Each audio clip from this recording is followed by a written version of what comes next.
Glória a Deus. Cumprimento os irmãos com a paz do Senhor, amém?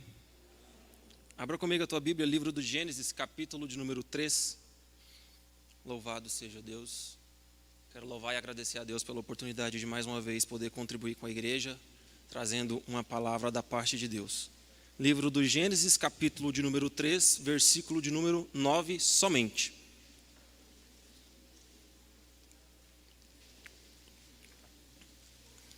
Está escrito assim: Mas o Senhor Deus chamou o homem e lhe perguntou: onde estás? Podeis vos assentar? Desde sexta-feira, na parte da tarde, eu comecei a esboçar uma palavra da parte de Deus que foi ministrada ao meu coração. E eu tive um pouco de dificuldade. Há muito tempo eu não tinha uma mensagem que eu passasse tanto tempo para fazer um esboço como essa. Eu fiquei esboçando de sexta-feira até hoje, por volta de 4 horas da tarde, esse texto, tentando entender primeiro o que Deus queria falar.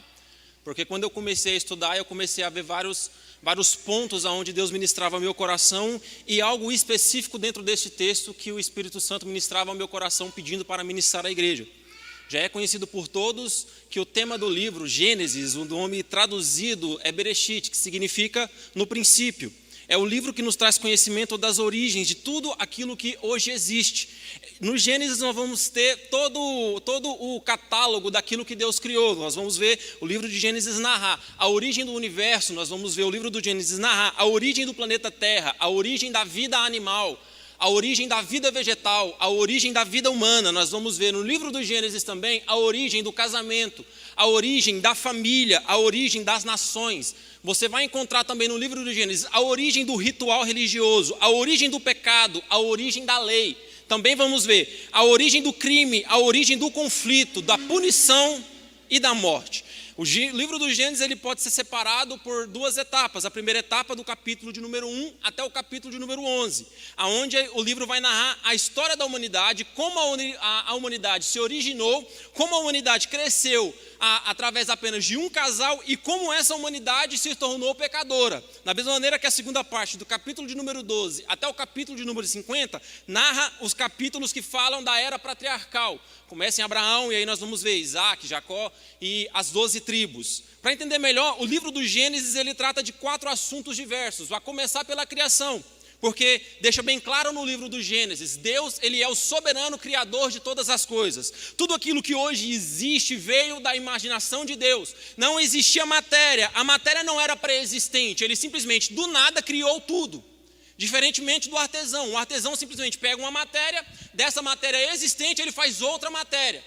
Deus não. Deus do nada ele simplesmente faz nascer o céu, do nada ele simplesmente faz a terra, do nada ele simplesmente faz o sol, faz a lua, e isso você encontra no capítulo de número 1. No princípio criou os céus e a terra, haja luz, através da sua palavra, a luz veio à existência. Ele separa a luz e trevas, ele separa a água da porção seca, ordena para a terra produzir animais, e a terra produz animais, ordena para a terra produzir relva, e a terra vai produzir árvore, vai produzir semente. Então Deus dá ordem, aquilo que não existia passa a existir. Essa é uma lição de que Deus ele tem o poder soberano, que ele tem o poder sobre todas as coisas e tudo aquilo que não existe através da sua palavra pode existir. Então que você nessa noite possa estar esperando uma palavra de Deus para o teu coração, porque se tem algo na tua vida que você não vê saída, que é impossível, nessa noite Deus pode liberar apenas uma palavra e o impossível se torna possível na tua vida. Deus viu tudo o quanto fez e viu que era bom. O segundo tópico que o livro do Gênesis trata é da vida humana. Adão e Eva eles eram únicos e eles eram diferentes de toda a criação que Deus fez. Por que eles eram únicos? Por quê? Porque foram os únicos seres que foram criados à imagem e semelhança de Deus. Você não vê essa qualidade, essa característica atribuída a mais nenhuma outra criação de Deus. Somente o homem, Adão e Eva, foram criados à imagem e semelhança de Deus. Isso faz deles únicos, isso faz deles diferentes. Por que eles são únicos? Porque Deus deu a eles domínio sobre todas as coisas da terra. Domina sobre os animais, domina sobre os peixes do mar, domina sobre as aves dos céus. Deus colocou tudo debaixo da autoridade de Adão e Eva. E eles foram criados para poder se relacionar com Deus, para poder ter amizade com Deus e ter intimidade com Deus. Você vai ver no verso de número 8, que antecede o texto que eu li, que eles ouviram a voz do Senhor enquanto o Senhor passeava no jardim. Ou seja, quando Deus criou o homem, o propósito de Deus era que o homem pudesse viver na presença dele. O propósito de Deus era que o homem pudesse ter intimidade com ele. O propósito de Deus com a humanidade na terra era criar um homem que pudesse se relacionar com ele dia a dia, todos os dias da vida. Só que isso foi interrompido. Isso foi arrancado por causa do quê? Do pecado. E esse é o terceiro ponto. A queda do homem, o pecado. Tudo aquilo que Deus criou, tudo aquilo que Deus sabia que era bom, vem o pecado e mancha. Vem o pecado e corrompe. Aquilo que Deus criou como bom, agora o pecado torna tudo como mal. Por quê? Porque o homem peca, então ele denigre a Deus, ele simplesmente desobedece a Deus. Primeira lição dentro desse tópico: o pecado ele não teve origem em Deus. Deus colocou o homem no jardim e disse: de toda árvore comereis, menos da árvore que está no meio do jardim, dela não comereis. Mas o homem teve liberdade de escolher aquilo que ele iria comer, e ele escolhe comer o que ele não pode. Adão e Eva, eles eram inocentes quando foram colocados no jardim, e eles escolheram livremente a árvore que Deus falou que não podia. A queda ela veio através do olhar cobiçoso de Eva. A serpente vem, ludibria Eva, criando uma falsa verdade, distorcendo a verdade que Deus falou, dizendo: se você comer, você vai morrer. E ela simplesmente fala: não foi isso que Deus falou. Então ela apresenta um prato diferente. Olha, Deus falou isso, mas o prato que eu tenho para te apresentar é esse aqui. Então Eva coloca os olhos no prato que a serpente está oferecendo e ela entende: poxa, parece que é verdade. Mesma coisa que acontece nos dias de hoje. O diabo, ele tenta colocar diante dos nossos olhos o prato que ele tem para oferecer, distorcido da verdade que está na Bíblia. E muitos de nós estamos caindo. Você vai perceber um exemplo de Jesus. Jesus, ele estava no deserto jejuando, e o diabo vai ver que ele está com fome e fala: transforma essas pedras em pão. As pedras estavam na frente de Jesus, ele colocou diante dos olhos de Jesus: transforma em pão, você está com fome. E Jesus dá a resposta: nem só de pão viverá o homem. Ele leva Jesus para um monte, ele mostra os reinos do mundo e vai dizer: tudo isso te darei se prostrados me adorares. Ele fala: vai-te, Satanás, adorarás somente ao Senhor teu Deus. Você vê isso no exemplo de Davi com Batseba. Quando Davi cai em pecado com Batseba, era época de guerra. Davi não devia estar no palácio, ele estava ocioso. Por estar no palácio, desatento do que estava acontecendo no reino, passeando no palácio, ele contempla Batseba tomando banho e ordena que chamem, mesmo sabendo que ela era mulher casada. Ou seja, o diabo coloca diante dos nossos olhos aquilo que vai nos derrubar. E tem um pregador que ele diz: um olhar fez com Davi o que Golias não fez, derrubou Davi. Alguém já disse: aquilo que o olho não vê, o coração não sente. E Deus falava ao meu coração: fala para a minha igreja, pare de colocar diante dos seus olhos aquilo que tira a tua santidade. Pare de contemplar aquilo que desperta desejo dentro de você, que vai te afastar da minha presença. Jesus, ele vai dizer: se o teu olho te fizer pecar, arranque-o e jogue fora, porque é melhor entrar no céu sem um olho do que ter os dois e ser lançado no inferno. E olha só uma coisa que o nosso pastor falou recentemente que encaixa aqui. Jesus diz: a lei diz que se alguém for pego em adultério, morre apedrejado. Porém eu vos digo, aquele que olhar atentamente e desejar, já cometeu adultério. Ou seja, Jesus, ele está nos alertando sobre o risco que tem os nossos olhos. O pecado, ele começa a crescer no nosso coração com aquilo que a gente coloca diante dos nossos olhos. E o Espírito Santo fala para o meu coração: vamos buscar santidade daquilo que estamos colocando diante dos nossos olhos. E ele está falando sim sobre a internet. Ele está falando sim sobre o celular. Ele está falando sim sobre o computador. Porque você acha que você é forte com o celular na mão, mas quando você percebe, você já foi derrubado. Ele fala para a gente ser santo porque Ele é santo, e Ele cobra de nós santidade. Então Ele está te dando a risca, Ele está te dando um ensino. Vigia naquilo que você olha, vigia naquilo que você coloca diante dos seus olhos. Eu converso com jovens e adolescentes há mais ou menos uns 5, 6 anos, e eles sempre falam a mesma coisa, que eles estão navegando na internet, nas redes sociais, do nada vem um desejo e eles não conseguem mais controlar, do nada eles caem. E às vezes é uma coisa que aparenta ser tão simples, é só revisar o conteúdo do que você está vendo. Hoje em dia tem até aplicativo que te auxilia nisso. Você baixa um aplicativo lá e ele bloqueia todo tipo de conteúdo adulto. E a gente está brincando, falando: não, eu não dou conta, mas nunca tentou. Não, eu não dou conta, é mais forte do que eu, mas nunca se esforçou. Não, eu não dou conta, mas na hora da tentação você está ocioso, você não busca ler, você não busca orar, você não busca adorar a Deus, você não arruma outra coisa para fazer. Está igual Davi, era a época de você estar fazendo guerra e você está ocioso, esperando o resultado da guerra. Isso foi o que aconteceu com Eva. Eva olhou para o fruto iludida com a ideia de que se ela comesse ela não morreria. Ela toca no fruto. Eva então se alimenta. Adão, talvez por pensar que nada aconteceu com Eva, se alimenta também. Naquele mesmo instante, os olhos dos dois são abertos. E qual foi a consequência? Eles caíram de sua inocência. A inocência com a qual Deus criou eles, a pureza com a qual Deus criou eles, a glória de Deus que estava sobre eles, com a qual Deus criou eles, foi removida, foi retirada por causa de uma atitude errada. O pecado entra na humanidade, e desde então, todos os que nascem após Adão, ou seja, todos nós, já nascemos com o pecado enraizado em nosso DNA. Por quê? Porque o pecado foi cometido, o pecado entrou na humanidade através de Adão e Eva. Então toda a descendência de Adão e Eva já é uma descendência que já nasce pecaminosa. E nessa noite Deus me trouxe aqui para poder falar algo para você. Da mesma forma que no jardim ele vai dizer: Adão, onde tu estás? Ele está à procura de você. Da mesma forma que o homem pecou, o homem se escondeu, Deus foi atrás de Adão e Deus está à procura de Adão. E nessa noite ele me traz aqui para falar para você: onde está você? Talvez você olhe para mim e pense: poxa, mas a pergunta de Deus era muito óbvia. Era uma pergunta muito fácil de ser respondida. Deus ele não é onipresente? Deus não está em todos os lugares? Ele ia saber onde Adão estava? Não.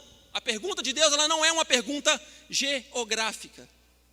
Ela é muito mais espiritual do que você pode pensar. Deus sabe que Adão está escondido. Mas Deus queria saber: onde está a criatura feita à minha imagem e minha semelhança? Deus sabe que Adão está escondido. E ele pergunta: onde tu estás? Deus poderia facilmente falar que ele estava escondido atrás da árvore, mas ele dá para Adão uma oportunidade de responder: onde tu estás? A pergunta que Deus queria fazer para Adão era para que Adão olhasse para si e refletisse: onde eu estou? Para que eu fui criado? Qual propósito eu fui criado? A partir do momento que ele peca, aquele que foi criado para adorar a Deus, aquele que foi criado à imagem e semelhança de Deus, agora está manchado pelo pecado. Aquele que tinha a presença de Deus todos os dias, agora já não vai ter mais, porque essa é uma das consequências do pecado. Você perde a presença, você perde a intimidade, e é isso que Deus está falando: não seja como Adão. Eu te criei para poder me relacionar com você dia após dia. Onde está você que foi criado a imagem e semelhança de Deus? Adão perde a sua identidade a partir do momento que ele come do fruto. A identidade de Adão foi removida, porque ele abriu espaço para o pecado. Onde está você que foi criado para adorar ao nome de Deus, mas por causa do teu pecado você não tem coragem mais de vir para a igreja adorar? Onde está você, homem, mulher de Deus, que Deus te deu ordem para cuidar da tua casa, do teu negócio, da tua pureza, mas você deu lugar para o pecado e agora você está se escondendo? Nessa noite Deus me trouxe aqui para falar para você que se esconde dele: onde está você? Onde está você? Para de se esconder, para de dar desculpa. Deus está presente aqui procurando o homem, porque ele quer redimir você nessa noite.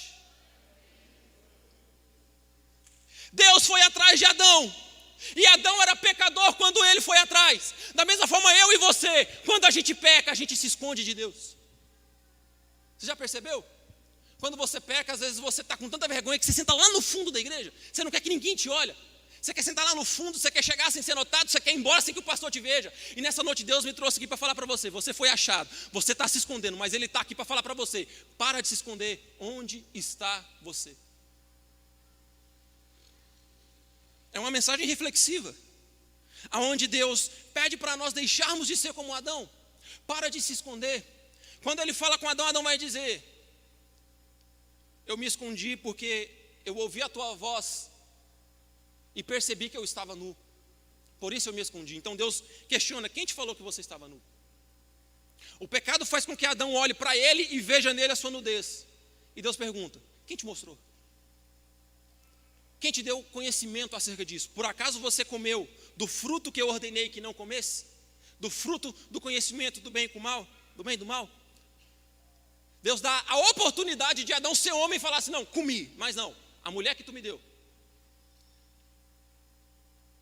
Deus pergunta para Eva, a serpente, já reparou quando a gente é confrontado com alguma coisa, a maioria de nós tem a tendência de simplesmente arrumar uma desculpa e tentar identificar na circunstância ao redor o motivo pelo qual a gente cometeu o pecado? Você já percebeu como que acontece nos dias de hoje, quando o camarada dá em cima de uma mulher casada, ele não assume a fraqueza dele como sem vergonha, ele simplesmente fala, não, ela estava bonita demais. Você já parou para prestar atenção que a culpa é sempre da vítima? A culpa nunca é do agressor? É por isso que muitas pessoas não conseguem se aproximar mais de Deus, porque perderam noção de santidade, perderam o caráter e a hombridade de assumir diante de Deus a responsabilidade. Eu fiz. Adão simplesmente transfere a culpa. Quando você abre a sua Bíblia no livro de Apocalipse, vai estar Jesus falando o seguinte para a igreja de Éfeso: eu tenho contra ti, porém, que vocês deixaram o seu primeiro amor.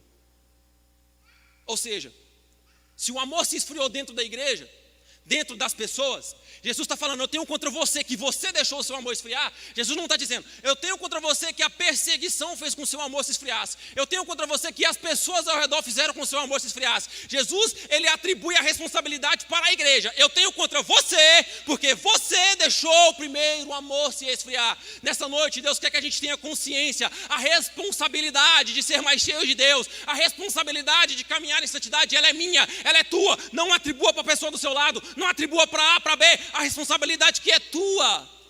Se você não consegue caminhar em santidade com Deus, a culpa não é dos outros, a culpa é tua. Se você não consegue ter uma vida de oração, não é por causa do teu trabalho que você não tem tempo, a culpa é tua. Se você não consegue mergulhar na palavra, estudar a palavra, meditar na palavra, porque tem falta de tempo, a culpa não é do tempo, a culpa é tua. A culpa é nossa. Mas como Adão, a gente tem mania de se esconder. Como Adão, a gente tem mania de fugir da presença de Deus. Por quê? Porque a gente está com vergonha. Mas mesmo Adão envergonhado, Deus vai atrás dele. Isso é maravilhoso, gente. Deus, ele vai atrás de Adão com o propósito de redimir. E eu faço a pergunta para você: onde está você que se afastou da presença de Deus por causa do pecado e que hoje está com vergonha? Deus me trouxe aqui para dizer, Ele está atrás de você. Ele está atrás de você. Para quê, pregador? Para te redimir. É somente este o propósito da mensagem. Onde está você, pecador? A gente dá desculpa para Deus para não assumir o nosso erro. Deus cobra de Eva o erro dela, mas Deus cobrou de Adão o erro dele. Ele quer que você se apresente a Ele, ao invés de dar desculpa, reconheça a sua fragilidade. Reconheça o teu pecado, porque Ele vai descer com misericórdia. Aquele que confessa alcança misericórdia. Enquanto você se esconder, enquanto você continuar fugindo de Deus, você não vai ter a presença dEle para poder te acalentar. Você não vai ter a presença dEle que te redime. Você não vai ser cheio do Espírito Santo que te consola. Enquanto você foge, a dor ela cresce dentro de você. Mas se você se aproximar de Deus, o Espírito Santo vai te encher, a dor vai embora, o perdão te alcança e a misericórdia.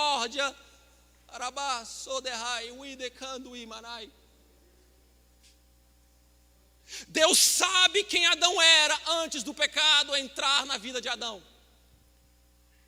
Deus sabe o motivo pelo qual Adão foi criado. E agora Ele vê que por causa do pecado ele já não cumpre mais essa função. Deus sabe o motivo pelo qual você foi criado. E nessa noite Ele quer que você entenda: você foi criado para me adorar. Nessa noite Ele quer que você entenda: você foi criado para se relacionar comigo. Eu não te quero tão longe, eu te quero mais perto. Eu não quero que o pecado mais te afaste da minha presença. Eu quero redimir você, porque eu quero caminhar contigo.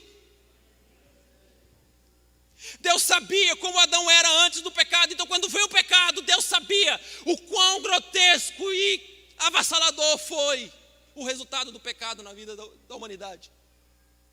Deus sabe quem era você antes do pecado entrar na humanidade. E talvez você ache que Deus não te ama. Querido, Deus te ama. Ele mandou Jesus na cruz O quarto ponto do livro de Gênesis é sobre pacto. Ele fala sobre o pacto que Deus faz com Abraão, posteriormente com Isaac, posteriormente com Jacó e por fim os 12 filhos de Jacó. O pacto era redimir e abençoar a humanidade através da descendência de Abraão. Você quer uma prova do amor de Deus por você?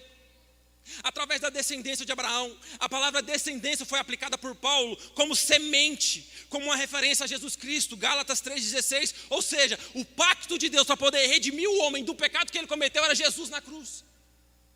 Foi por amor que Jesus morreu na cruz. Foi por amor que Jesus veio à terra. Jesus veio, fez milagre, fez, mas esse não era o foco dele. Jesus veio, multiplicou pão, multiplicou, mas esse não era o propósito dele. O propósito de Jesus aqui na terra era ir para a cruz. Por amor a quem? A mim. Por amor a quem? A você que pecou, que se afastou, que está se escondendo de Deus. Por amor a você que ele foi para aquela cruz. Foi por amor a você que ele morreu, para poder religar você com Deus, para que o Adão original, que caminhava com Deus dia a dia, pudesse voltar a ter a presença de Deus. Foi por isso que Jesus morreu naquela cruz. Somente indo para a cruz seria sacramentado o perdão divino pelos pecados da humanidade. Jesus morreu por amor a mim e por amor a você. E você se pergunta, será que Deus me ama? Deus te ama. Se Ele não te amasse, Ele não teria feito tudo isso. Ele poderia ter destruído a humanidade num estralar de dedos.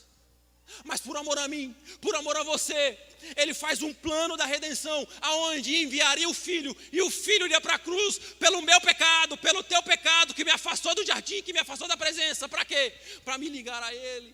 É esse o amor que eu quero que você entenda. Jesus morreu na cruz por amor a você, para te ligar ao Pai, porque Ele sabe quem você era antes do pecado entrar na tua vida, e você só vai descobrir quem você era antes do pecado entrar na tua vida, se você buscar a Deus.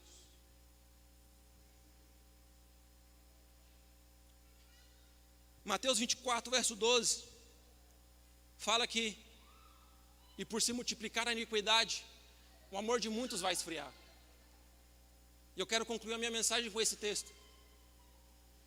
O texto vai colocar iniquidade e amor juntos, aonde um se opõe ao outro, porque o texto fala, a iniquidade multiplica e o amor se esfria. Então qual seria o contrário disso?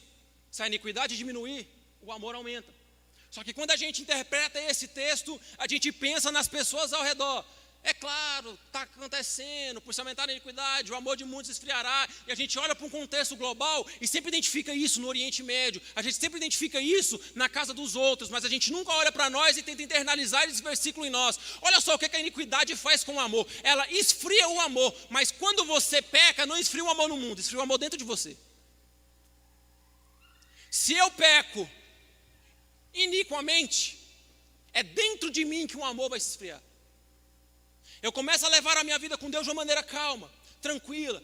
Deus perdoa. Porque Deus perdoa, eu vou continuar fazendo. Então eu começo a banalizar tudo. Tudo fica tão simples, tão fácil. Por quê? Porque Deus perdoa. Só que a iniquidade faz o amor se esfriar. Você não consegue mais se colocar no lugar dos outros. Uma pessoa cai, você simplesmente sai apontando o dedo, sai falando mal. Você cria histórias com relação às outras pessoas. Por quê? Porque a tua vida está cheia de pecado. Você não tem amor para oferecer para as outras pessoas mais.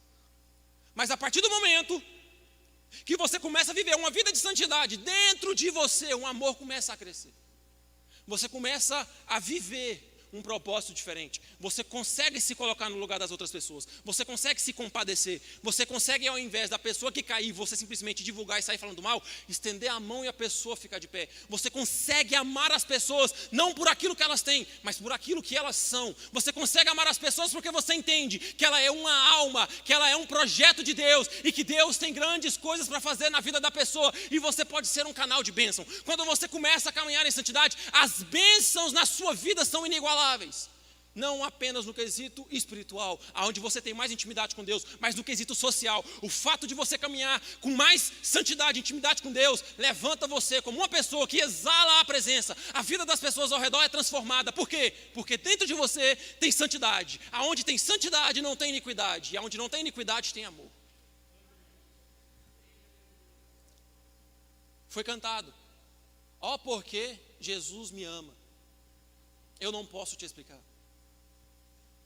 Mas o que eu acho lindo dentro desse texto de Mateus, capítulo 24, verso número 12, é que o texto afirma, é Jesus falando, por se aumentar a iniquidade, o amor esfria. Imagina o amor de Jesus por você. Imagina o amor de Deus por você que está me ouvindo aqui nessa noite. É grande? É. Mas eu quero que você entenda. Um amor que não teve pecado, um amor que não teve transgressão, um amor que não teve iniquidade que esfriasse. Imagina quão potente, quão forte, quão avassalador é o amor de Deus por mim e por você. Não tem pecado que esfria o amor de Deus pela minha vida, pela tua vida. Não tem nada que possa me afastar do amor de Deus, mas o pecado me afasta da presença dele. É por isso que nessa noite Deus me trouxe aqui para perguntar: onde está você que se esconde do amor de Deus? Onde está você que se esconde, que pecou, que se afastou? Deus me trouxe aqui como uma voz para poder dizer para você: Ele quer te redimir. Eu quero orar com você. Eu não vou estender a mensagem porque o que Deus tinha colocado no meu coração era simples e objetivo. Muitos de nós precisamos entender que a caminhada com Deus ela é mais séria. Vai fazer 4 anos que eu faço parte dessa igreja. E se tem uma coisa que eu escuto constantemente é: santificai o meu povo porque eu vou fazer maravilhas no meio de vós. E o que me motiva é porque eu busco santidade, porque eu falo para Deus: Deus, eu quero viver essas maravilhas. Talvez você está aqui e você pensa: poxa, eu estou ouvindo isso há tanto tempo, mas eu não consigo viver a maravilha de Deus na minha vida. Seja mais santo, caminhe mais em santidade, se aproxime mais da palavra, se aproxime mais da oração. Você vai ver coisas extraordinárias vão acontecer na tua vida. Eu concluo pedindo para você ficar de pé.